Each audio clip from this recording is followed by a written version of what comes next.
Então esse item é um item muito delicado, que é a transferência de conhecimento. É comum do ser humano achar que o que ele sabe é dele, e muitas vezes isso não fica claro numa organização, de que o que ele produz ali de conteúdo, de ativo de conhecimento também faz parte do patrimônio da organização, afinal de contas ele foi remunerado para isso. Então tem aqui algumas dicas para você fazer um bom planejamento da transferência de conhecimento, tá? Primeiro, determine como você vai transferir esse conhecimento. O funcionário vai gravar os procedimentos dele, ele vai escrever um manual, ele vai fazer umas sessões de mentoria, de treinamento. Esse treinamento vai ser monitorado, vai ser registrado. Então, determine, né, como vai ser feita a transferência desse conhecimento. Mesmo que você tenha um procedimento já bem estruturado das tarefas que esse colaborador executa, é importante ter esse momento da transferência documentado, registrado de alguma forma, por vídeo, por áudio, um resumo, um overview do procedimento, enfim. Determine isso, vai te ajudar a conduzir de maneira correta a transferência desse conhecimento. Aqui eu até cito algumas maneiras de fazer isso, de deixar estruturado.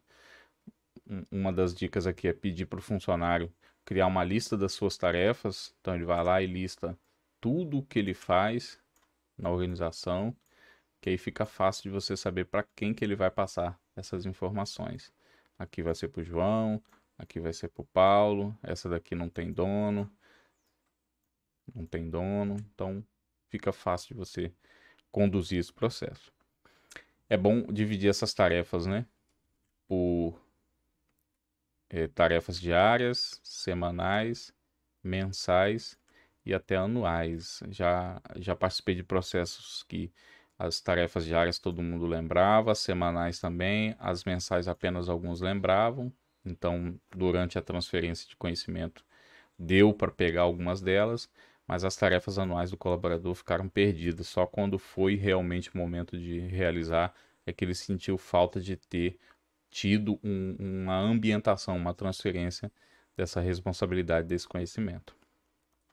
Também peça aos membros da equipe para revisar essa lista. Então você vai pedir lá ao João para fazer uma lista de vários itens, e ele vai dizer lá que ele tem 4 responsabilidades. Mas aí, se você perguntar aos demais membros da equipe, quem estava cuidando dessas tarefas aqui, aí eles vão falar, ó, essa daqui realmente é ele, esse aqui é realmente ele, essa aqui é ele, ó, essa aqui não era ele. E tem uma aqui, ó, essa outra aqui, ele não falou, mas estava com ele. Então vai te ajudar juntamente com a equipe e com o funcionário que está se desligando, criar um procedimento robusto que realmente vai atender as expectativas da organização. Por último, peça ao funcionário que está saindo para manter um diário. Isso aqui é difícil, tá, de fazer na prática, mas não custa nada tentar, né?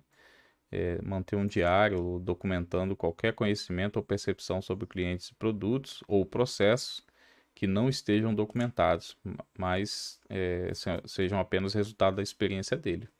Vamos pensar num exemplo prático para isso. Digamos que é um funcionário que fecha a folha de pagamento e calcula os impostos da organização. Ele vai ter que gerar lá uma declaração, GFIP ou E-Social. Dependendo do momento que você estiver assistindo esse vídeo, a GFIP talvez já tenha sido extinta e seja o E-Social ou qualquer outro programa. Mas ele pode ter uma planilha no Excel que ele desenvolveu ao longo do tempo para auditar o sistema, tanto o sistema de folha como o sistema de declaração, o E-Social, a GFIP, qualquer que seja o sistema. Então, esse terceiro item, ele não está claro no processo, mas ele criou.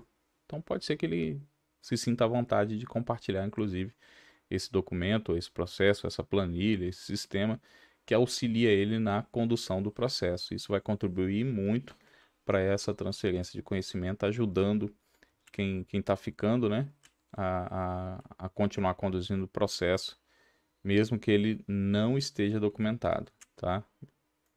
Mesmo que esse processo não esteja documentado, se a gente fizer isso, vai ajudar a pessoa a ter um melhor resultado na experiência de transferência de conhecimento. Ok? Esse foi o primeiro item. Então, determinar como o conhecimento será transferido. Agora, o X da questão, para quem? Para quem que esse conhecimento vai ser transferido? Então, aqui algumas dicas, né? Para a gente conduzir esse processo de uma maneira mais fluida. Então, primeiro é definir, né?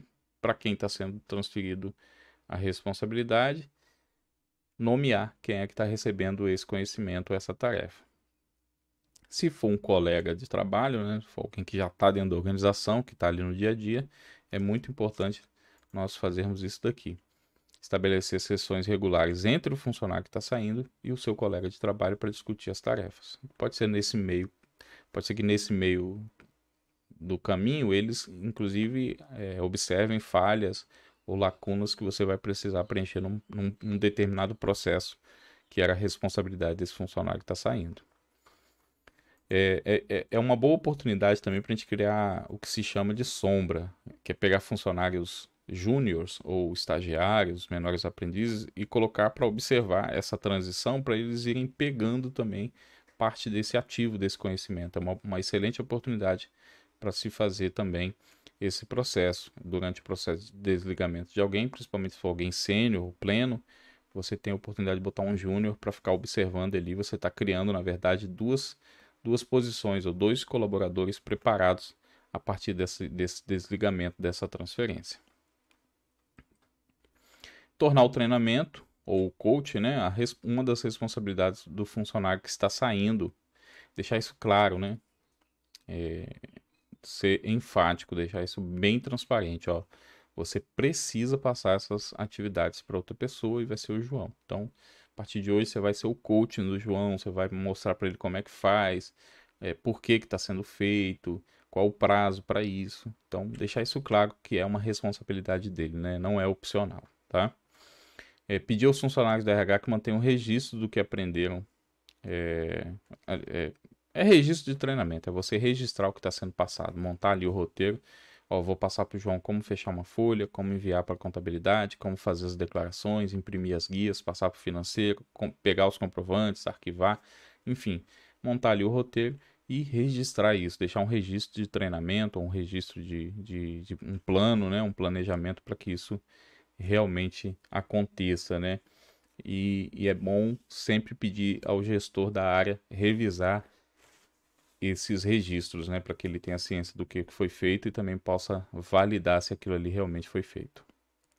Agora, se for um novo funcionário que estiver assumindo a função, então durante o processo você conseguiu recrutar e aí em parte do tempo desse período de desligamento vai ter ali um novo funcionário. É mais importante ainda você documentar todas as tarefas cuidadosamente, para que o funcionário tenha um pacote completo de integração para a função. Pensa que o período de adaptação, de integração, já é um período conturbado. Se ele estiver substituindo alguém, isso aqui precisa estar muito bem planejado, muito bem desenhado, para que a sua empresa não sinta um impacto negativo por esse desligamento, ok? Então, agora que nós identificamos para quem passar a informação, aí vem a outro ponto-chave, né? Quais são os prazos? Então, não espere para iniciar esse processo. Então, a pessoa pediu demissão hoje, já pense em amanhã já ter bem estabelecido essas outras perguntas, as outras premissas e defina prazos.